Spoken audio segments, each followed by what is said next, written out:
Audio Jungle. Audio Jungle.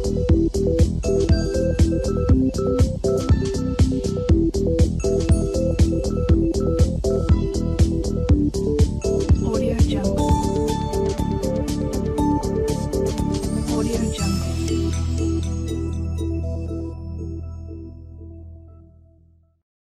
El modelo atómico de Rutherford surge ante la incapacidad que presentaba el modelo de Thomson de justificar el comportamiento de sustancias materiales frente a radiaciones radioactivas.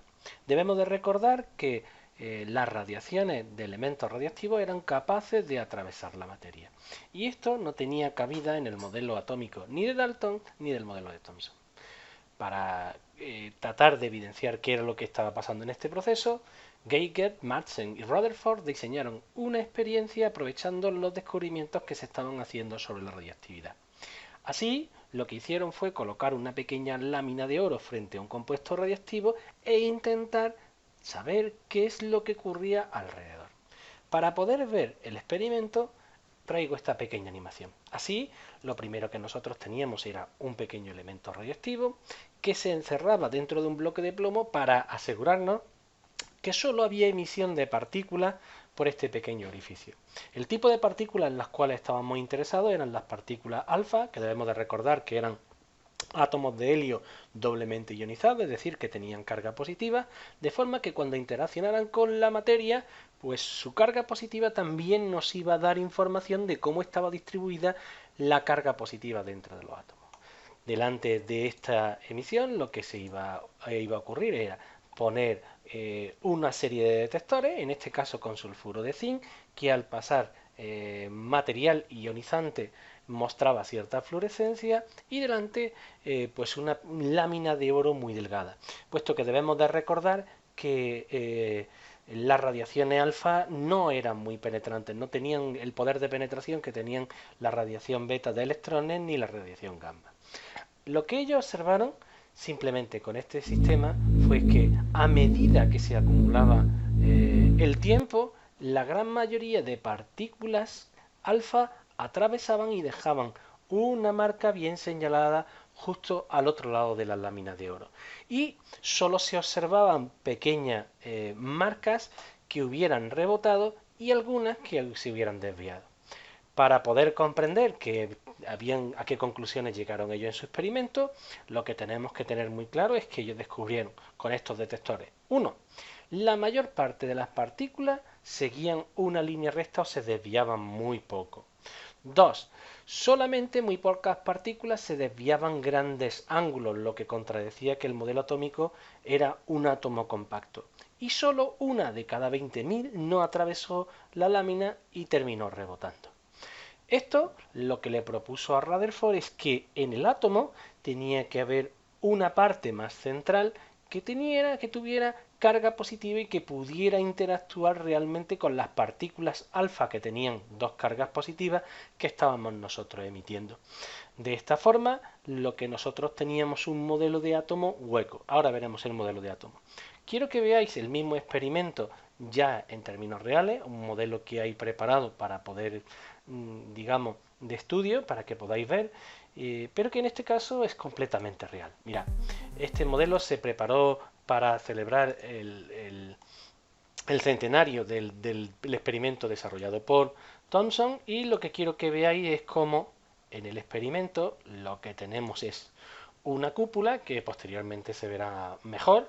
En esta cúpula lo que vemos así un poco más borroso es que se trata de cristal de plomo, puesto que en el interior lo que se tiene es una fuente de un material radioactivo, en este caso es americio 241, que proporciona una fuente constante de partículas alfa.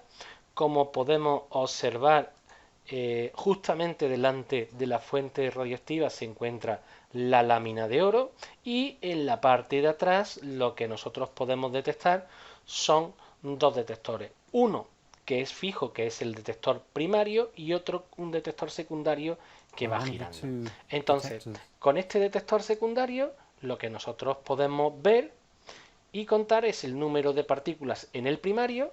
Fijaros la cantidad de partículas que lleva contada en ese momento, es decir, 1.330.000, mientras que ahora vemos el número de partículas que se han desviado o que han rebotado, que solo pueden ser medidas por el detector secundario. En el detector secundario, como veis, para ese momento se llevan 37 partículas. La proporción de partículas, como estamos viendo, es muy pequeña, la que se han desviado y las que van a rebotar. En este caso todavía no se ha llegado a ver ninguna que rebote en comparación con la cantidad de material. Para que tenga un efecto mucho más impactante a las partículas que rebotan, pues nada, lo que se le ha puesto es una pequeña campanita, y esta campanita que nosotros podríamos detectar aquí es la que nos permite saber exactamente que están ocurriendo las desviaciones y los rebotes.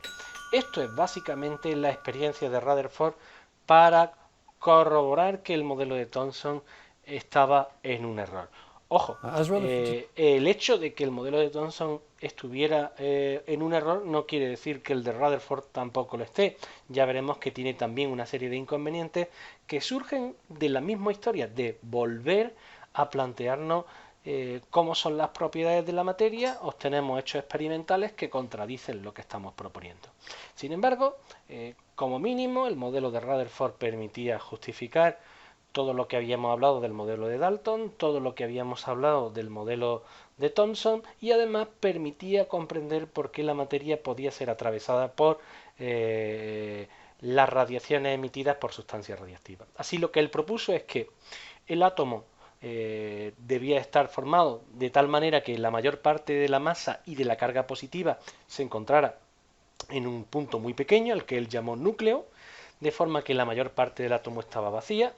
La segunda es que cuando él llevaba a cabo este experimento, no solo con oro, sino con otros materiales, lo que observaba es que el número de rebotes o de sustancias, de partículas que atravesaban el material era diferente, con lo cual lo que llegábamos a la conclusión es que la magnitud de carga positiva que había en el núcleo era diferente para cada átomo.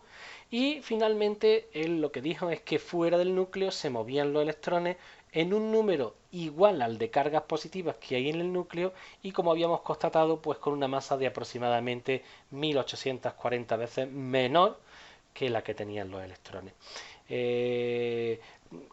¿Problemas con este dibujo? Pues mira, este dibujo está hecho para que podamos encajarlo dentro de lo que es la diapositiva, pero tenemos que hacernos cuenta que si el núcleo realmente fuera, por ejemplo, la cabeza de un alfiler, el electrón más próximo se encontraría pues aproximadamente entre 200 y 300 metros, para que tengamos una idea. Es decir, nosotros colocásemos este punto en el centro de un campo de fútbol y nosotros encontraríamos el primer electrón mucho más allá del exterior del campo de fútbol. Esto es lo que nos da una situación de realmente cómo es el electrón.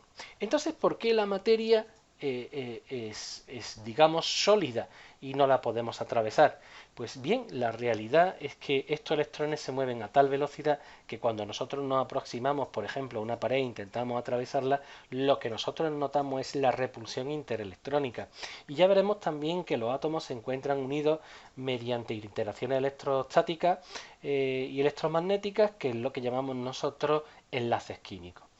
No obstante, a nosotros lo que nos interesa es bien de poder describir este modelo y tener en cuenta los dos problemas fundamentales que se encontraron en este modelo. Uno, el problema es que teníamos todavía que explicar la integridad del núcleo, es decir, vamos a ver, si está formado solo por cargas positivas, porque estos átomos no ocurre una repulsión dentro de los núcleos. Algo tenía que ver. Así, una primera propuesta que se hizo fue establecer que en el núcleo había unas partículas cuya función era simplemente evitar la repulsión entre las cargas positivas. Esto no es tan así, tendríamos que irnos a las partículas elementales para entender, pero como primera propuesta era válida. Y a continuación Chadwick demostró la existencia de otras partículas en el núcleo, a las que se llamó neutrones. Y otro de los grandes problemas, y este es fundamental para entender los modelos posteriores, es que desde el punto de la física clásica, pues cuando una carga en movimiento gira alrededor del núcleo, de alguna manera tendría que emitir energía radiante, es decir, algún tipo de luz, de forma continua, y de forma que estos electrones poco a poco, irían perdiendo energía hasta precipitarse. Hoy en día sabemos que con nuestro modelo llevamos 15.000 millones de años existiendo los átomos y los electrones pues girando alrededor de estos núcleos. Entonces, algo tiene que haber para que permanezcan dentro de lo que son sus órbitas, ¿vale? Y con esto tendríamos básicamente el planteamiento del modelo atómico de Rutherford.